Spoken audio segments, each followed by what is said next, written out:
نحمده ونصلي على رسوله الكريم اما بعد فاعوذ باللہ من الشیطان الرجیم بسم اللہ الرحمن الرحیم معزز سامعین و سامعات، السلام علیکم ورحمۃ اللہ وبرکاتہ۔ امید ہے آپ سبھی خیریت سے ہوں گے۔ میں سیدہ منت قادری آپ سبھی کو خوش آمدید کرتی ہوں اور آپ سبھی سے گزارش کرتی ہوں کہ اس ویڈیو کو آپ لوگ پورا ضرور دیکھیں اور سنیں، اور اس میں میرا جو پیغام ہے آپ اس کو ضرور سمجھیں، دل کے کانوں سے سنیں اور دل پر اتاریں، کیونکہ برگے حنا سے لکھتی ہوں درد دل کی بات، برگے حنا سے لکھتی ہوں درد دل کی بات، شاید کہ رفتہ رفتہ لگے دل ربا کے ہاتھ۔ معزز سامعین و سامعات، آج ہمارے معاشرے میں مسلمانوں کا جو کردار ہے اس کو دیکھ کر کے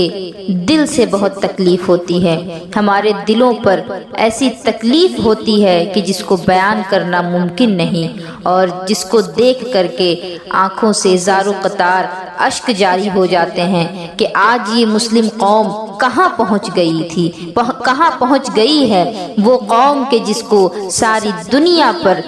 اپنا پیغام عام کرنا تھا۔ آج وہ قوم دوسروں کے ٹکڑوں پر پلنے لگی ہے اور غیروں کی تہذیب کو اپنانے لگی ہے۔ میں کہنا چاہوں گی کہ غیروں کی تہذیب تو وہ لوگ اپناتے ہیں نا کہ جن کی کوئی اپنی تہذیب نہ ہو، جن کا کوئی اپنا تمدن نہ ہو، جن کا کوئی اپنا کلچر نہ ہو، لیکن ہمارا اسلام ایسا متمدن دین ہے کہ جس کی اپنی ایک انوکھی تہذیب ہے، اپنا ایک انوکھا تمدن ہے، اور جس کو دیکھ کر کے مسلمان تو مسلمان، غیر بھی اس مذہب کی تعریف کرتے ہوئے نہیں تھکتے۔ لیکن آج مسلمان اس طرح سے اپنے دین سے دور ہو گئے ہیں اور اس قدر دور ہو گئے ہیں کہ ان کو اتنا بھی سمجھ نہیں آتا کہ کیا غلط ہے اور کیا صحیح ہے۔ مسلمان خود کو مسلمان دکھانے کے لیے بہت سے کام کرتے ہیں، لیکن وہ یہ نہیں سمجھتے کہ یہ تو دکھاوے کی چیزیں ہیں، یہ تو دکھاوا دنیا میں ہی رہ جانے والا ہے۔ ہمارے اعمال جو ہم نے اپنے دل کی گہرائیوں سے کیے ہیں، ہمارے رب کے سامنے تو بس وہی پیش ہونا ہے۔ لیکن کچھ ایسے بھی مسلمان ہیں کہ جن کو دیکھ کر پتہ ہی نہیں چلے گا کہ یہ مسلمان ہے بھی یا نہیں۔ ان دنوں سوشل میڈیا پر ایک ویڈیو بہت ہی تیزی کے ساتھ وائرل ہو رہا ہے، اور وائرل ہو بھی کیوں نہ، کیونکہ ایک مسلمان بچی باقاعدہ حجاب لگا کر خود کو بالکل ایسا ظاہر کرتی ہے کہ جیسے وہ ایک بالکل باحیا خاندان کی ایک کنیز فاطمہ ہے جو کہ اسکول میں تعلیم لینے کو جاتی ہے، لیکن اس کا ہی ایک ایسا ویڈیو وائرل ہوتا ہے کہ جس کو دیکھ کر کلیجہ منہ کو آتا ہے اور آنکھوں سے زار و قطار اشک جاری ہو جاتے ہیں، اور شرم آتی ہے انہیں مسلمان کہتے ہوئے۔ یہ مسلمان تو مسلمان، بلکہ مسلمان کے نام پر یہ ایک دھبا بن چکے ہیں، کیونکہ ان لوگوں نے اسلام کا مقصد نہیں جانا، اسلام کا مطلب نہیں سمجھا۔ اسلام تو سلامتی والا دین ہے، اسلام تو امن والا دین ہے، لیکن لوگوں نے آج اسلام کو صرف ظلم اور بربریت کے لیے وقف کر رکھا ہے۔ مسلمانوں نے اپنی اصل کھو دی، اور وہ بچی حجاب لگا کر باقاعدہ طور پر پورے کپڑے پہن کر اسٹیج پر ناچتی ہوئی نظر آتی ہے، جس کو دیکھ کر دل ہمارے خون کے آنسو رو رہے ہیں۔ آپ وہ ویڈیو دیکھیں، حالانکہ مجھے وہ دکھانا تو نہیں چاہیے، کیونکہ اگر میں اسے دکھاؤں گی تو اس پر گنہگار میں بھی ہوں گی، لیکن میں اس وجہ سے دکھا رہی ہوں کہ آپ اپنی آنکھیں کھولیں اور آپ سمجھیں کہ مسلمانوں کا یہی کام رہ گیا ہے۔ کیا مسلمان اسی لیے بھیجے گئے تھے؟ وہ قوم جس کی تخلیق پھولنے پھلنے کے لیے کی گئی تھی، جس کو ساری دنیا میں امن کا پیغام پہنچانا تھا، آج وہ دوسروں کی طرح تہذیب اپنا رہے ہیں اور دوسروں کے نقش قدم پر چل کر خود کو بگاڑ رہے ہیں اور اپنی دنیا اور آخرت کو برباد کر رہے ہیں، اور اس دنیا کی تھوڑی سی نام و نمود کے لیے اپنی آخرت کا سودا کر رہے ہیں۔ یہاں میں ایک اور بات کہنا چاہوں گی کہ اس میں غلطی صرف اس بچی کی نہیں، وہ تو بچی ہے، اس کو جس ماحول میں رکھا جائے گا وہ اس ماحول میں ڈھلے گی۔ کیونکہ ہمارے بزرگوں نے کہا ہے کہ بچے کورے کاغذ کی طرح ہوتے ہیں، آپ اس میں جو لکھو گے اس میں آپ وہی دیکھو گے، اور خالی گھڑے کی طرح ہوتے ہیں، آپ اس میں جو بھرو گے اس میں وہی بھر آئے گا، اور جو دیکھنا چاہو گے وہی دکھے گا۔ تو یہ بچی اگر اس کی بھی تربیت اسلامی حدود کے دائرے میں ہوئی ہوتی، اسلامی قوانین کے دائرے میں ہوئی ہوتی، کنیز فاطمہ اگر یہ واقعی میں ہوتی تو پھر یہ کبھی ایسا کام نہیں کرتی کہ جس کو دیکھ کر ہم شرمسار ہوتے۔ اس کے گھر میں ایسا ماحول ہی نہیں ہوگا۔ ماں باپ نے کہا کہ بیٹی حجاب کرو، بیٹی پردہ کرو، لیکن ماں باپ خود ہی نہیں جانتے کہ پردے کا مقصد کیا ہے، پردے کا مطلب کیا ہے۔ پردے کا مطلب یہ نہیں کہ تم حجاب لگاؤ، پردہ کرو اور گلی اور بازاروں میں گھومتی پھرتی نظر آؤ۔ پردے کا یہ مطلب نہیں کہ تم حجاب کرو، تم پردہ کرو اور اسٹیج پر چڑھ کر لوگوں کو ننگا ناچ دکھاؤ۔ کیا اس کا نام پردہ ہے؟ ارے پردہ تو وہ ہے کہ جو عورت کو واقعی میں عورت بنا دے، جو عورت کو اوپر سے نیچے تک چھپا دے، جو عورت کی نسوانیت کی حفاظت کرے، جو عورت کو درندوں کی درندگی سے بچائے۔ اور پردے کا حکم تو ہمیں ہمارے رب قدیر نے دیا، تو پھر اس پر کون انگلی اٹھا سکتا ہے؟ ہمارا رب اتنی شانوں والا ہے کہ وہ ہمارا رب ہر چیز جانتا ہے، ہر چیز پر وہ قادر ہے، وہ قادر مطلق یہ بات جانتا ہے کہ اگر یہ امت پردہ نہیں کرے گی تو پھر ان کی بہو اور بیٹیوں کے ساتھ ظلم ہوگا، ان کے ساتھ لوگ ناجائز کام کریں گے اور ان کی زندگی تباہ و برباد کریں گے۔ اس وجہ سے تو ہمارے رب نے عورتوں کو پردے میں رکھنے کا حکم دیا، عورتوں کے لیے پردے کو واجب کر دیا، اور ایک عورت کی عزت کو خانہ کعبہ کی عزت سے بھی زیادہ بلند کر دیا۔ لیکن آج ہماری قوم کی عورتیں، ہماری مسلم بچیاں اس قدر سرگردہ نظر آتی ہیں فیشن کے پیچھے اور دنیاوی تہذیب کے پیچھے، اس مغربی کلچر کے پیچھے اس طرح سرگردہ نظر آتی ہیں جیسے کہ ان کو اسی کے لیے بنایا گیا، اسی کے لیے پیدا کیا گیا۔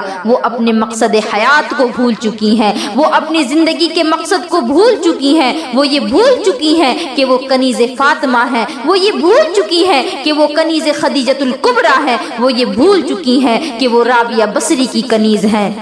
میں انہیں یہ بات بتانا چاہوں گی کہ کیا تم ہی عورت ہو؟ کیا تمہارے سے پہلے اس دنیا میں کوئی عورت نہیں تھی؟ کیا تم سے پہلے کسی پر پردہ واجب نہیں تھا، پردہ فرض نہیں تھا؟ بلکہ پردہ تو ہمارے رب نے ہمارے نبی کی نبوت کے بعد پردے کو فرض فرما دیا، اور پردے کو فرض کرنے کا مقصد یہی تھا کہ عورتوں کی حفاظت ہو، ان کا تحفظ ہو،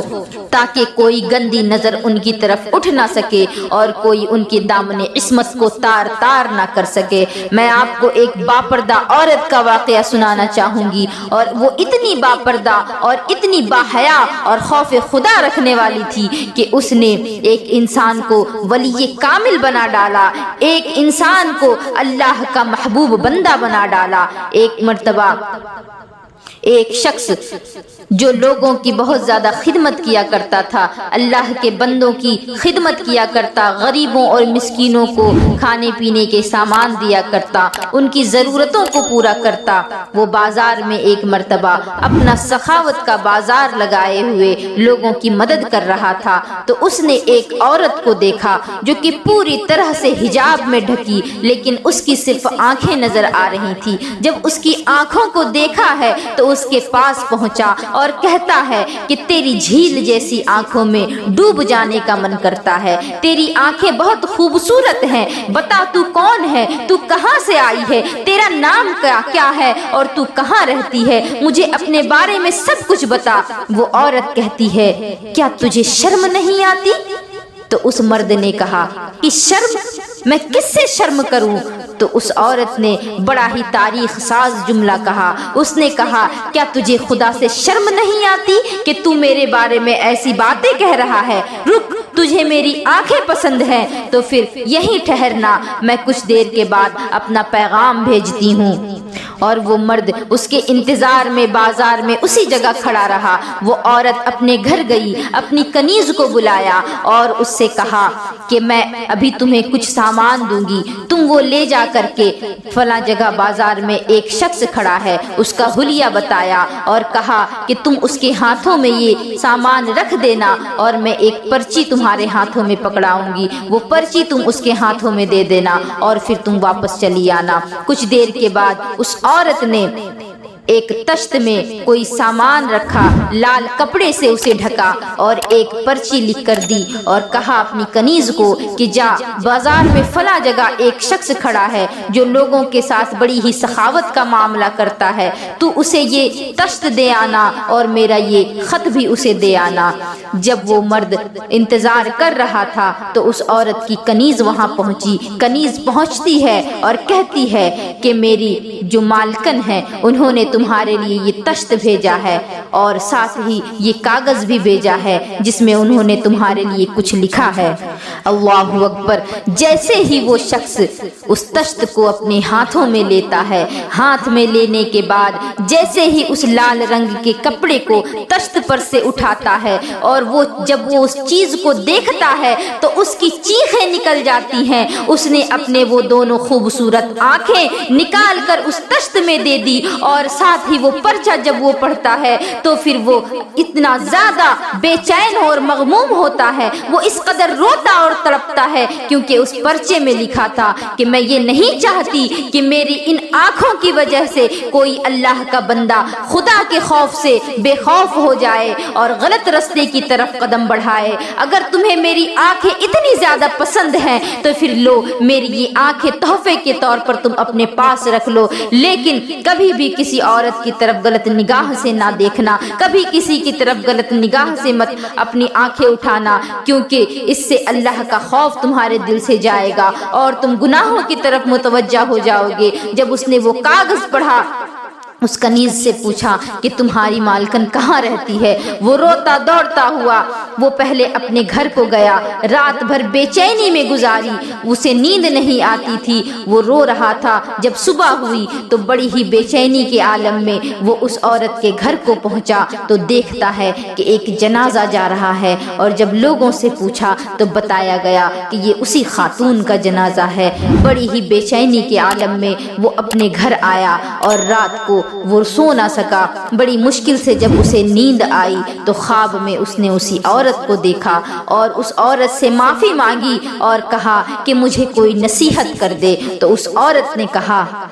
کہ جب تم صبح اٹھو تو اللہ کا ذکر کرو، جب شام ہو تو اللہ کا ذکر کرو، غرض کہ کوئی لمحہ تمہارا یاد الہی سے غافل نہ ہو سکے۔ تم ہر وقت یاد الہی میں رہو اور کسی بھی کام کی طرف متوجہ نہ ہو جو تمہیں اللہ کی یاد سے غافل کر دے، اللہ کی محبت سے دور کر دے، اللہ کا خوف تمہارے دل سے ختم کر دے۔ اس واقعے کے بعد وہ شخص اتنا پرہیزگار ہوا، اتنا خدا والا بندہ بنا کہ آج پوری دنیا اس شخص کو حسن بصری کے نام سے جانتی ہے۔ سبحان اللہ! آخر وہ بھی تو ایک عورت تھی نا جو ایک مرد کے لیے اللہ کا ولی بننے کا رستہ بن گئی، ذریعہ بن گئی۔ لیکن آج ہماری خاتون، ہماری قوم کی جو عورتیں ہیں، ہماری جو بچیاں ہیں، وہ اس قدر برائیوں کے پیچھے لگی ہیں کہ جیسے ان کا مقصد ہی یہی ہے، انہیں اسی کام کے لیے بھیجا گیا۔ وہ اپنی تاریخ کو بھول چکی ہیں۔ وجہ یہ ہے کہ ماں باپ بس سمجھتے ہیں کہ اعلیٰ سے اعلیٰ دنیاوی تعلیم دی جائے، بڑے سے بڑے اور زیادہ سے زیادہ فیس والے انگلش میڈیم اسکول میں بچوں کو ڈالا جائے تو اسی سے بچوں کی زندگی سنورے گی، اسی سے ان کو تہذیب و تمدن ملے گا اور اسی سے ان کی تربیت ہو جائے گی۔ نہیں نہیں، یہ بہت ہی غلط ہے اور یہ سراسر غلط ہے، کیونکہ صرف انگلش میڈیم میں پڑھ لینے سے بچوں کے اندر تربیت نہیں آ سکتی۔ اصل تربیت تو بچوں کو ماں کی گود سے اور باپ کی شفقتوں سے ملتی ہے۔ اگر گھر کا ماحول ہی اچھا نہیں ہوگا تو پھر بچے ایسا ہی تو کریں گے کہ حجاب لگائیں گے اور اسٹیجوں پر ناچتے گاتے دکھیں گے۔ اور اگر گھر کا ماحول اچھا ہوا، اگر ماں باپ واقعی میں آل رسول کے خادم ہوئے تو پھر آپ کے جو بچے ہیں وہ بھی آگے چل کر آپ کے ہی نقش قدم پر چلیں گے اور عورتیں کنیز فاطمہ بنیں گی اور مرد جو ہیں اور لڑکے جو ہیں وہ غلام علی بنیں گے، غلام خواجہ بنیں گے، غلام حسنین کریمین بنیں گے، غلام مصطفیٰ بنیں گے۔ ماں باپ کو چاہیے کہ وہ اپنے بچوں کو صرف دنیا کی تعلیم نہ دیں بلکہ دین کی بھی تعلیم دیں، کم از کم اتنا تو تعلیم دیں کہ انہیں اتنا سمجھ میں آ جائے کہ حجاب لگا کر ناچنا یہ عورتوں کا کام نہیں، یہ مسلمان خواتین کا کام نہیں، اور کم سے کم وہ اپنے بچوں کو اتنا تو تربیت دے سکیں کہ وہ نماز اور روزے کے پابند ہوں اور صحیح اور غلط میں پہچان کر سکیں اور صحیح اور غلط میں فرق کر سکیں، اور کوئی اگر ان سے کسی طرح کا کوئی غلط کام کرنے کو کہے تو پھر وہ اسے جواب دے سکیں۔ اور ماں باپ کی یہ ذمہ داری بھی بنتی ہے کہ بچوں کو جب آپ نے اسکول بھیجا ہے تو اسکول بھیج کر آپ ٹینشن فری نہ ہو جائیں، بلکہ آپ یہ دھیان رکھیں، احتیاط کریں کہ آپ کے بچے واقعی اسکول جا بھی رہے ہیں یا نہیں جا رہے ہیں، اور جا رہے ہیں تو وہ کس چیز کی تعلیم حاصل کر رہے ہیں، کیا وہ صرف دنیاوی تعلیم کے پیچھے ہی سرگرداں ہیں اور اس دنیاوی تعلیم کے چکر میں وہ اپنی آخرت کو برباد کر رہے ہیں اور اپنے اخلاق کو خراب کر رہے ہیں۔ اگر ماں باپ ان چیزوں پر توجہ کریں، اگر ان کا خیال رکھیں، تو میں یہ مانتی ہوں کہ مسلمان کے جو بچے ہیں وہ واقعی میں مسلمان کے بچے ہوں گے اور اسلام کا نام ساری دنیا میں پھیلے گا۔ میں چاہوں گی کہ آپ لوگ اس ویڈیو کو زیادہ سے زیادہ لوگوں تک شیئر کریں، زیادہ سے زیادہ اس کو دوسروں تک پہنچائیں ثواب کی نیت سے، تاکہ ثواب کے بھی حقدار بنیں اور لوگوں کی اصلاح بھی ہو سکے۔ وآخر الدعوانا ان الحمد للہ رب العالمین وما علینا الا البلاغ۔ السلام علیکم ورحمۃ اللہ وبرکاتہ۔